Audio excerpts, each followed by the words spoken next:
This is the plaintiff, Sheena Daniels. She says she signed a 6-month lease on a place to live with her 6 kids.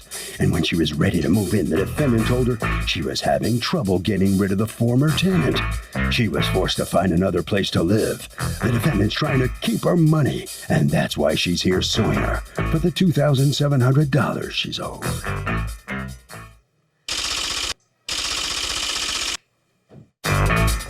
This is the defendant, Yolanda Smith. She says the trailer the plaintiff rented from her was ready to be moved into on their agreed-upon date. But the plaintiff called her and told her she wanted her money back because it wasn't going to be big enough for her 6 kids. She told her she found a bigger place and threw a hissy fit when she said her money was non-refundable. And here they are. She's accused of being tight-fisted. The defendant has filed a countersuit for $1,395.80 for moving fees and early termination. All parties, please raise your right hands. Welcome back to the People's Court. Next case in the docket, the plaintiff signed a lease for her and her 6 kids, but she wasn't allowed to move in. But the defendant says the plaintiff found a bigger shoebox and canceled. It's the case of there once was a woman who lived in a shoe. Thank you, Douglas. Sheena Daniels? Yes, ma'am. Okay, you are suing Yolanda Smith for $2,700 that you paid her to move into a trailer, and according to you, it was unavailable at the time of move-in. That is correct. According to you, she's making that up. She just found a bigger place. Let me talk to you first. What's going on? Okay, we met up with Yolanda on the 22nd of April of 2015. We were responding to a Craigslist ad, 4-bedroom, 2.5 bath for us and our 6 children.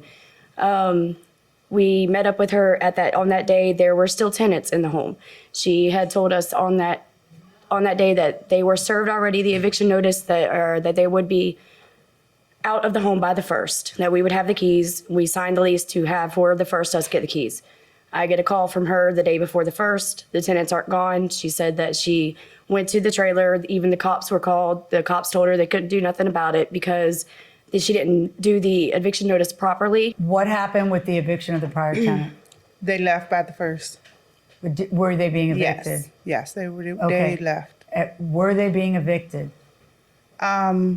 We had something in writing where I wrote them and told them that they had to be out by the 1st, and they were out by the 1st. Did you file an eviction No, I did not case? file an eviction notice. I didn't need to. Okay. According to you, she calls you when and tells you what? On the 1st, I asked her to come and please get the keys. And she told me, she said, well, I found a bigger place. I was like, well, that's not my problem. You signed a contract with me. You told me that you were going to move in. So here, come get the keys. And she was like, no, I'm not taking the keys. So I said, well, what do you want me to do about it? I want all of my money back. I said, well, I'm not going to give you all of your money back. That was it. You couldn't re-rent it? No. What I tried to do was, it's on the 1st, when she came to me and said that she wasn't going to be able to take it, I put it back up on Craigslist. She physically came to you or she called you? No, she called me because I called her and asked her. There's no text messages back and forth? No, I don't even have my phone anymore, not that one. Do you have text messages back? I have all the text message ever between me and her on my phone now. Are there a lot of them or no? There's not a lot. She didn't really respond to me through text that much, but yes. Okay, go ahead. So I told her, I said, you called me at the last minute, the day that you were supposed to get the house. Asked me to tell me that you don't want the house now because you found a bigger house for you and your children. Did she say I found a bigger house? Yes, she said I found me a big house. I said, why? This is 4 bedrooms, 2.5 bath. You went in this home, you looked at this home, you told me that this home is what you wanted for you and your children. What say you to that? I never called her and told her I had found a bigger home. I told her I needed to find another place to live because she could not make these tenants move the home that were in the one that was occupied. I see a text from you to her saying, I'm so sorry, it's so late. It was 9:07 on May 1st. Wondering what time in the morning would be good for you to meet up with us. We would just like to get the money back. Sorry things didn't work out. That's on the 1st. That was... And then she says, I'm going to have to call you in the morning, thanks. Then you say to her at 11:21, did you call her in the morning? Yes. Okay. Because I was trying to find out what's going on. What is a good time to meet today? We can come to you, the plaintiff says. I'm still waiting to hear back from you. I called the trailer park, and from what they are telling me, they haven't seen them moving out, so I don't know. Can you please contact me to discuss this? Thanks. And she says, I just left there. Please call. I wish you would just talk on text. Because, see, the problem is, this is how I try to find out what's happening before everybody gets their story straight for court. I get to find out the real skinny of what's happening. So every time you say please call, it's like you've shut me out of the loop. Then I see some text from her to you on May 4th. Hello, what time will we meet today? And then she asks you, did they give you the keys? And then she says, I understand you may be busy at the moment, but you said Monday. And then on Monday, the 4th, she's saying, you said Monday, so you could at least answer me. She's trying to get keys on the 4th. On the 1st, when I offered Do her you the hear keys- me? Yes. Okay. And then you say, yeah, you're going to meet me today to get the keys? And she keeps talking to the office. This is on the Monday. She's talking to the office, and the office is telling them that the people aren't moved out. And then she wants her refund. The office said they never spoke with her about anything. They don't give out any information. Right, but They why don't is it own the house. 4th? Here's what I do know from reading this, that she's supposed to move in on the 1st, and that it's the 4th, and the 4th, it looks like you still haven't given her the keys, and that the people didn't move out on the 1st because of what I'm reading. And she does send a text to you saying, you told me when we spoke that if they're not out by Saturday, you would just go ahead and give me my money back. Then you changed it to Monday. And I called her on that. And I said, I don't know exactly what you misunderstood. On May 5th, these people are still moving their stuff out as of today. If you were to give me the keys yesterday, how was I to move in? You told me come by Monday. If we couldn't move in, you would come off all the money you owe back. This is very wrong. She had been sending me all these text messages, but I keep asking, where were you getting your information from? I said, why didn't you just come meet me at the house and get the keys? Where's all this information coming from? She said, it's coming from the office. So I went to my office like, you don't own my home, so why would you be giving out information? They said, I haven't spoken to anyone. What are you talking about? I Maybe said, they well, this were young afraid of lady you. is telling me this. Where did you end up moving? Into the breakers. What's that? It's a trailer park. Okay, I mean, do you what do have you- your lease for that? Not with me, no, ma'am. No. I'd like it. I'm going to Okay. give you a recess, and I want your lease. Okay. And I want it faxed from them, or email, scanned and emailed from them. Okay. All right. Court's in recess. All rise. Okay, if somebody hasn't moved in, should they be able to get their security back?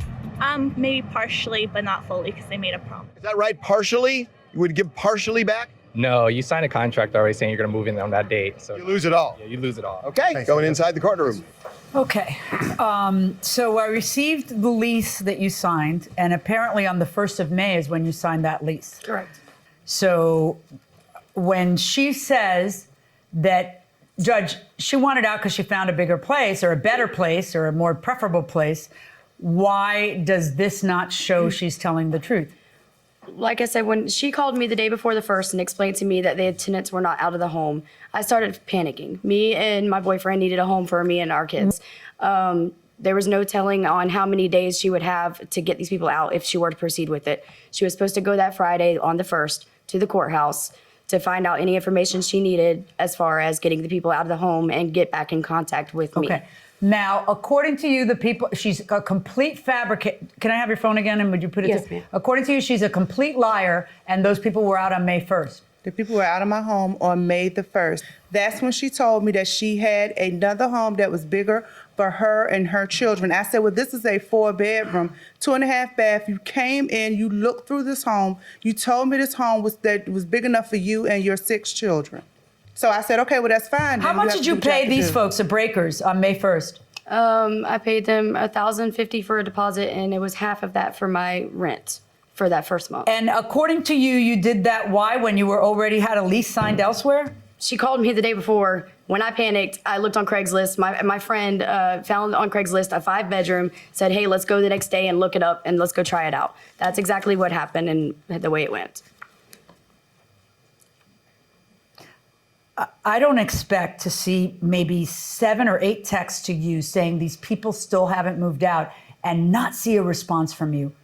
Because- the fact that you're avoiding her, okay, by not responding. And then I see texts that say, why aren't you responding? And you say, oh, I lost my phone. Oh, I'm in school. So, I'm not going to assume for your benefit that she erased something. No, I'll tell you exactly what happened. Well, actually, I can't tell you exactly what happened. I really can't. I do know this, that the lease that you had her sign says that if the prior tenant hasn't vacated on the 1st, the money is completely refundable. So the money is completely refundable. Because based on these texts, I am not going to believe you when you say that the tenants were out on May 1st. I just don't. Not because all these are silence in the face of an accusation is evidence against you. When you answer, but your answer doesn't say, what the heck are you talking about? None of that's true. That is an admission of things that are very, very relevant to me. And do you have a counterclaim against her for $1,395 for moving fees? Yeah, I don't think so. So on your lawsuit against her, $2,700 verdict for the plaintiff. And on your lawsuit against her, 0. Good luck, folks.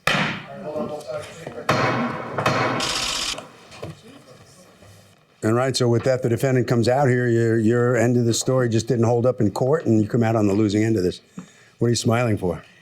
Because I know that it was true what I told her, period. You know, there's nothing I can do about it. You know, if she said it, that's what happened. And the judge felt like what she said was correct when I knew Well, where it are the wasn't texts correct. that say, what are you talking about? There's nobody in that place. It's empty. I was in school and I called her back as soon as I got out of school. I said, what are you talking about? I said, I offered you the keys on the first. What is the problem? Why would she keep texting you that after you called her? I even showed her the electric bill where I had to go and put the electric Yeah, but in why my would she name. keep texting that if I don't know why she kept texting me that. why didn't you text her back? I only called her. All right, around the corner this way with Officer McIntosh, please. All right, so step on in here. Are you happy at the breakers there? Yes, I am. Good for the breakers. What's your reaction to this whole outcome here? I'm very satisfied. Scenario here. What a mess this was. It was a headache, very bad headache. Very. How's the family? Family's doing wonderful, loving the new home. Okay, Harvey. You know, the judge made such a good point that if somebody makes a wild accusation to you in a text and it screams for a reaction, you better give it or else.